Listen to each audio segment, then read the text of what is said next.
Good morning मेरे प्यारे दोस्तों, गुरुकुलम डॉट मीमांसा पे आपका स्वागत है। आज मैं आ गया हूं आपको पास्ट इंडेफिनिट में अफर्मेटिव सेंटेंस में एक्टिव से पैसिव वॉइस कैसे बनता है। अगर जिन लोगों ने हमारे चैनल को अभी तक सब्सक्राइब नहीं किया है, प्लीज सब्सक्राइब कर लें और लाइक कर लें और ज्यादा ज्यादा अपने दोस्तों को बता दें। तो चलिए चलते हैं, हम लोग आज सीखेंगे कि पास्ट इंडेफिनिट में एक्टिव से पैसिव वॉइस कैसे बनता है। एक दो बातें और बताऊंगा कि जी जो लोग पहली बार ये वीडियो देख रहे हैं वो शुरुआत से देखें, तभी आपको अच्छे से समझ में आएगा। अगर पहले से आपका कॉन्सेप्ट क्लियर है तब तो खैर कोई बात नहीं है। अगर कॉन्सेप्ट आपका क्लियर नहीं है तो जरूर आप वॉइस क्या है जरूर देखें, फिर शुरुआत से देखें कि present indefinite, present continuous, present perfect का कैसे बनता है। उसमें affirmative sentence, negative sentence, interrogative sentence का एक्टिव से पैसिव वॉइस कैसे बनता है। अगर वो सारा क्लियर हो चुका है तो आसानी से ये भी क्लियर हो जाएगा। ये तो बहुत ही आसान है, बहुत ही सिंपल है।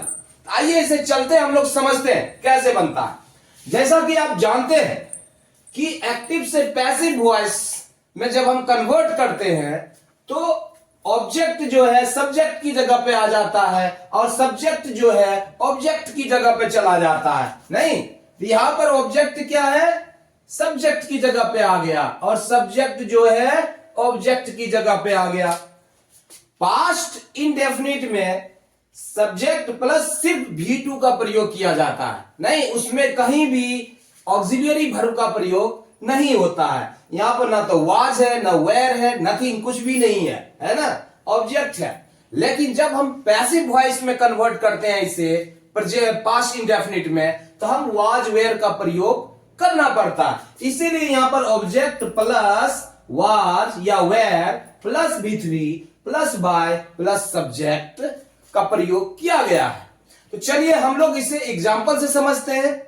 मैं हर बार एग्जाम्पल से समझाता हूं ताकि बच्चों को अच्छे से समझ में आ जाए, या जो भी लोग देख रहे हैं जब तक एग्जाम्पल से नहीं समझाएंगे आपको पूरी तरह क्लियर नहीं होगा। ये थ्योरी, ये फॉर्मूला सिर्फ बोलने से काम नहीं चलेगा। जब आपको एक बार क्लियर हो जाता है तब फिर ये थ्योरी फॉर्मूला आपको ज्यादा समझ में आएगा। खैर चलिए चलते हैं। जैसे हम लेते हैं I ate a mango, I ate a mango, तो कैसे बन जाएगा। यहां पर क्या है, ये एक्टिव वॉइस है, यहां पर ऑब्जेक्ट हमारा है अ मैंगो। तो अ मैंगो पहले ले लेंगे, a mango, a mango.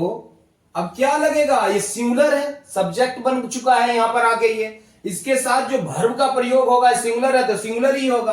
A mango was, V3 है, इट का क्या हो जाएगा, ईटेन, और ये बाय मी, ये एजेंट हो गया बाय मी।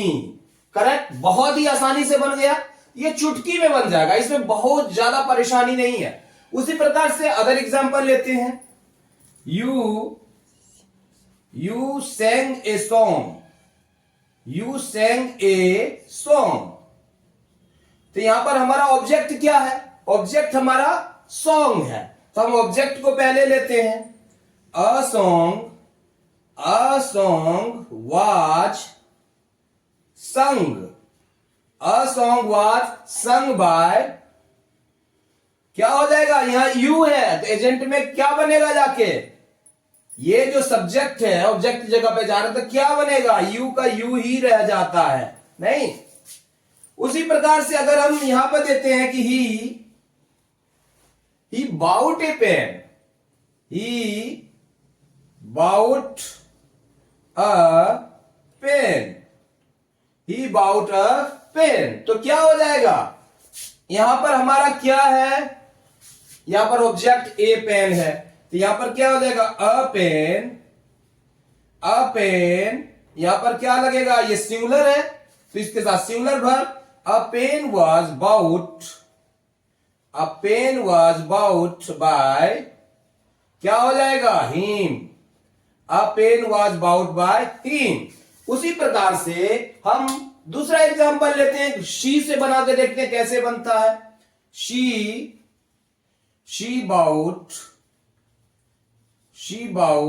a pen, मैं बार बार रिपीट कर रहा हूं ये मेन वर्ब को, बाउट बाउट, इसलिए वैसे मैं पिछले कई सारे वीडियो में आप देखेंगे मैं एक ही वर्ब को यूज किया हूं, इसलिए कि जो पहली बार सीख रहे होते हैं तो उनको समझना आसान होता है, पैटर्न को पकड़ना आसान होता है। अलग अलग वर्ब आता है तो थोड़ा कंफ्यूजन होता है उनको, लेकिन हालांकि मैं यहां पर दे दिया हूं, मैं आगे भी थोड़ा यूज करूंगा थोड़ा बार बार, ताकि आपको समझने में दिक्कत ना हो, पैटर्न पकड़ने में।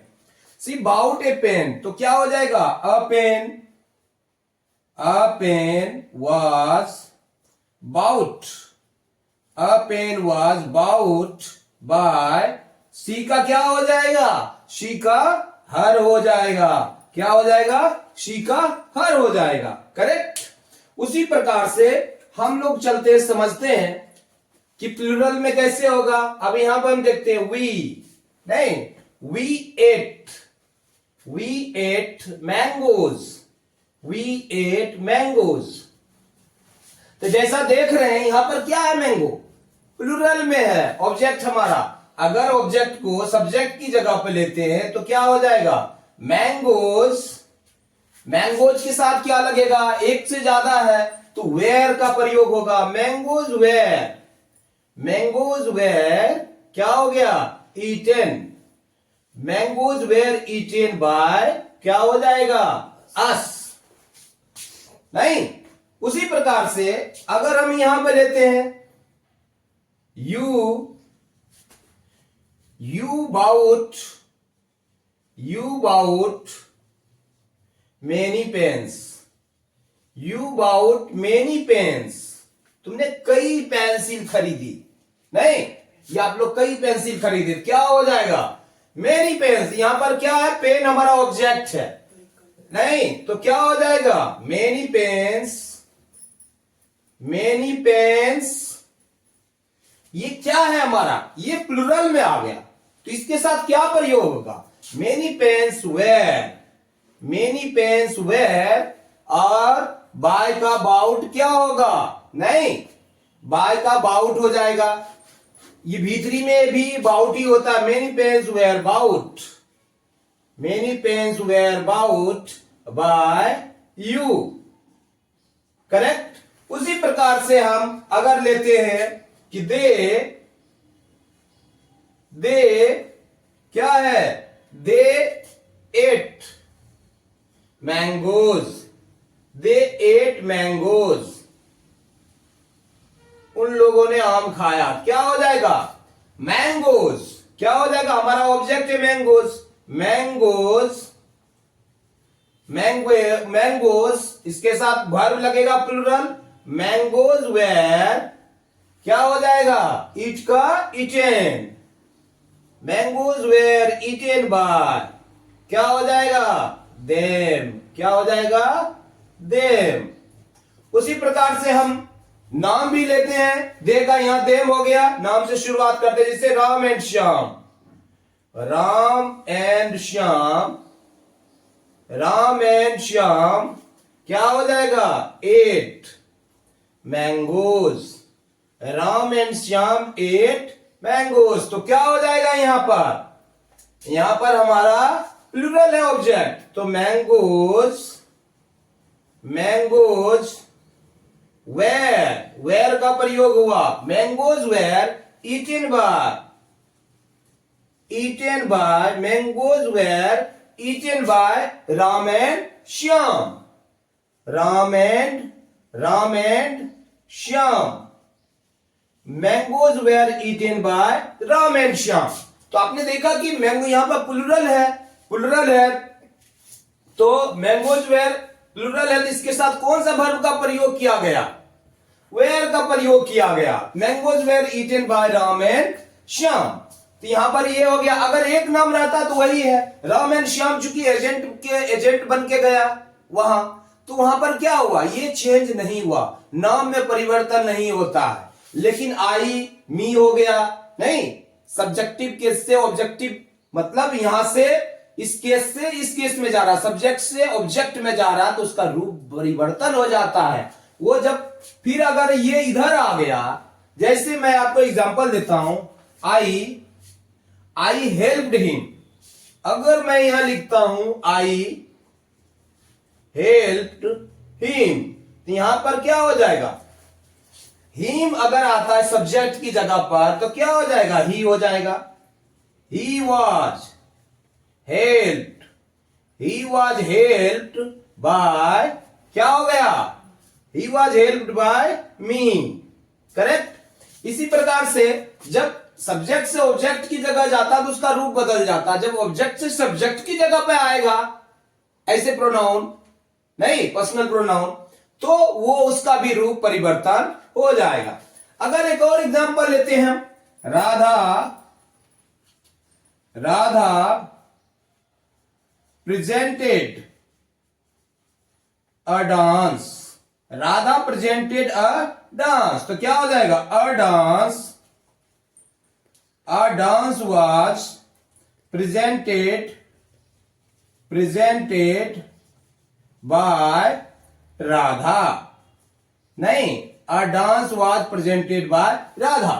तो आपने देखा कि कितना आसानी से बन गया, बहुत ही आसानी से। इसमें बहुत ज्यादा कॉम्प्लिकेशन नहीं है, इसमें बहुत ही आसान है। आप एक्टिव वॉइस में जान लो कि इसका बेसिक स्ट्रक्चर क्या है, सब्जेक्ट है, V2 है, ऑब्जेक्ट है, और हमने क्या किया इसमें वाज वेयर, पैसिव वॉइस में वाज वेयर का प्रयोग होता है, V3 का होता है, बाय प्लस सब्जेक्ट का प्रयोग होता है। तो बहुत ही आप रिकॉग्नाइज करो, सबसे पहले सब्जेक्ट को देखो, वर्ब को चूज करो कि भाई कौन सा वर्ब है, इसका ऑब्जेक्ट कौन सा है, और ऑब्जेक्ट को हम सब्जेक्ट की जगह पर ला दिए, उसके साथ वाज वेयर जो भी प्रयोग करना है हम लोग करते हैं, V3 या प्लस बाय प्लस सब्जेक्ट लगाते चले जाते हैं यहां पर, और आसानी से ये बन जाता है।